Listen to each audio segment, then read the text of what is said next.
Assalamualaikum warahmatullahi wabarakatuh. Kami dari kelompok 8. Di video kali ini kami akan mempresentasikan hasil diskusi kami dengan judul pendekatan kuantitatif dalam pemilihan metode penanganan risiko.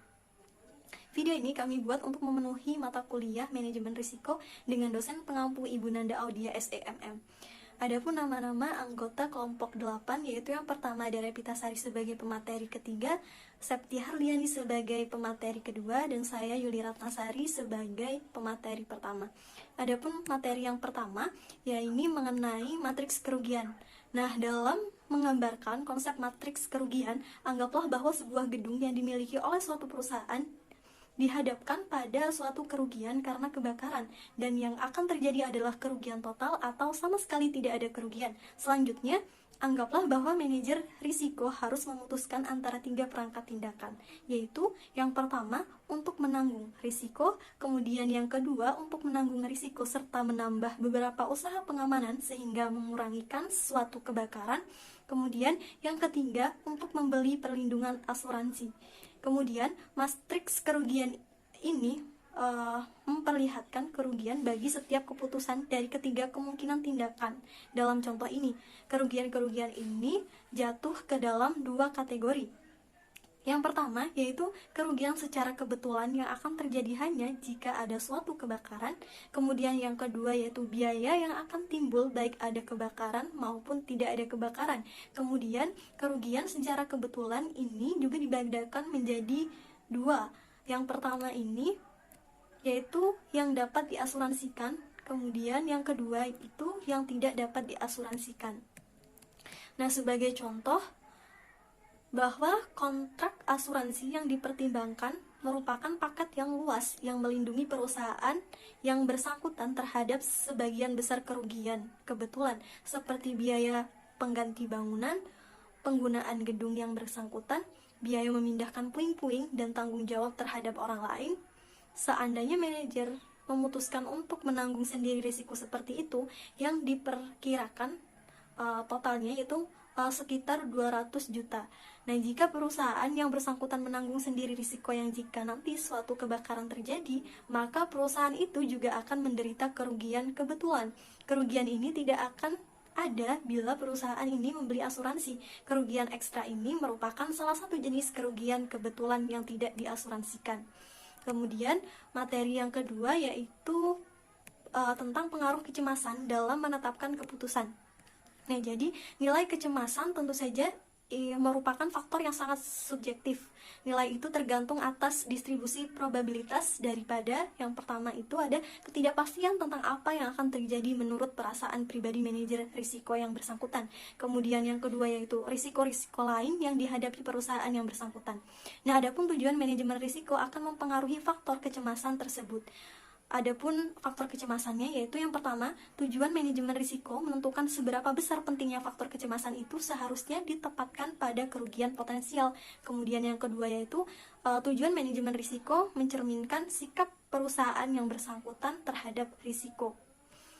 Nah, misalnya suatu kerugian potensial yang akan menyebabkan turunnya laba setiap saham yaitu sebesar 20% adalah penting jika batas turunnya laba tiap saham yang masih bisa ditolerir adalah 10%. Tetapi tidak akan mencemaskan jika tujuan perusahaan adalah mempertahankan keberadaannya. Nah, begitu pula jika tujuan adalah kestabilan laba dengan target fluktuasi turunnya laba harus kurang dari 30%, maka keuntungan yang akan turunnya laba sebesar 20% tidaklah merisaukan. Nah, kuatnya keinginan untuk mencapai kedamaian pikiran atau bebas dari rasa takut dan cemas mencerminkan sikap suatu perusahaan terhadap risiko. Perusahaan yang seperti ini biasanya mengambil keputusan secara konservatif. Demikianlah penjelasan terkait materi yang dapat saya sampaikan. Untuk selanjutnya akan disampaikan oleh pemateri selanjutnya. Baiklah, di sini saya akan membacakan C. Objek dan aturan pengembalian keputusan. Objek dan aturan pengembalian keputusan tidak mungkin untuk mempertimbangkan masing-masing objek yang mungkin yang akan dicapai manajer risiko dalam kasus ini. Meskipun demikian, beberapa objek yang umum kiranya sudah mencakupi untuk dibahas. Objektif itu akan dibagi ke dalam kategori utama. Yang pertama, objektif yang menganggap manajer risiko tidak dapat memperkirakan probabilitas kerugian kebakaran. Yang kedua, objek yang menganggap manajer risiko dapat memperkirakan probabilitas kerugian tersebut. Jika probabilitas tidak dapat diperkirakan dengan objektif, manajer risiko menginginkan kerugian yang paling rendah yang mungkin terjadi tanpa memilih outcome-nya. Kerugian paling kecil terjadi pada outcome tidak terjadi kebakaran, dan terlihat bahwa kerugian paling kecil itu adalah pada keputusan nomor 1, yaitu menanggung sendiri risiko, maka manajer cenderung tidak membeli asuransi. Probabilitas dapat diperkirakan. Tujuan yang bersifat minimak dan min-min sebetulnya faedahnya hanya sedikit bagi manajer risiko. Dengan menganut objektif tersebut, manajer yang menimikir cenderung memacu pada pembelian asuransi, sementara yang meminimir cenderung tidak membeli asuransi. Mereka telah mengabaikan informasi tentang distribusi probabilitas daripada outcome. Jika kita, misalkan manajer risiko memperkirakan kans kerugian adalah 3-100 tanpa sesuatu tambahan pengamanan, dan kans 1-100 dengan pengusulan tambahan usaha pengamanan yang baru. Dengan tambahan informasi baru ini, maka timbul pula tambahan objektif sebagai berikut. A. Meminimumkan kerugian yang berkenaan dengan outcome yang paling mungkin meskipun tidak terlalu berfaedah. Objektif ini memberi peringatan karena sebagian orang mungkin mempertimbangkannya layak. Jika manajer risiko percaya bahwa kebakaran lebih mungkin dari tidak terjadi kebakaran, maka mereka seharusnya membeli asuransi. Namun di kehidupan nyata masih ada yang menentang asuransi, sebab dalam kasus seperti ini kemungkinan kerugian lebih kebanyakan yang diasuransikan. Kurang dari setengah, namun konsekuensinya bisa drastis jika kerugian terjadi. Yang B. Minimumkan kerugian harapan selama periode kebijaksanaan itu. Manajer risiko yang minimumkan kerugian harapan dalam jangka waktu yang panjang akan mempunyai kerugian rata-rata yang terkecil. Dalam situasi ini, manajer risiko sebaiknya membeli asuransi, karena keputusan ini dalam jangka waktu yang lama akan menghasilkan kerugian harapan yang paling rendah. Hanya jika ia memperkirakan distribusi probabilitas dan nilai kecemasan secara tepat. Assalamualaikum warahmatullahi wabarakatuh. Perkenalkan, nama saya Septi Harliani, NPM 19510404025. Materi yang D, metode kecemasan dan pembelian asuransi.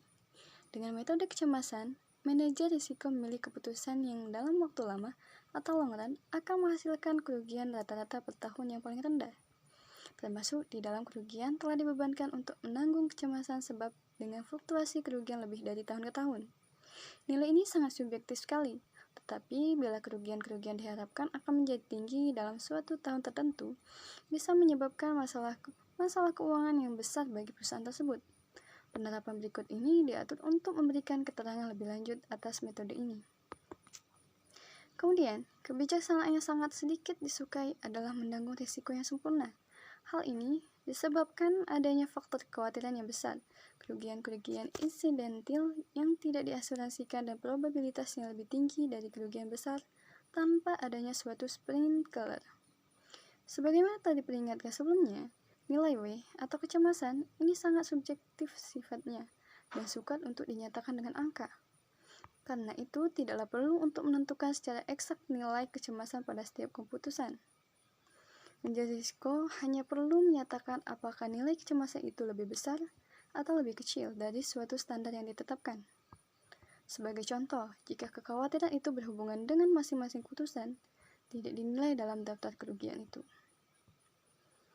Terima kasih.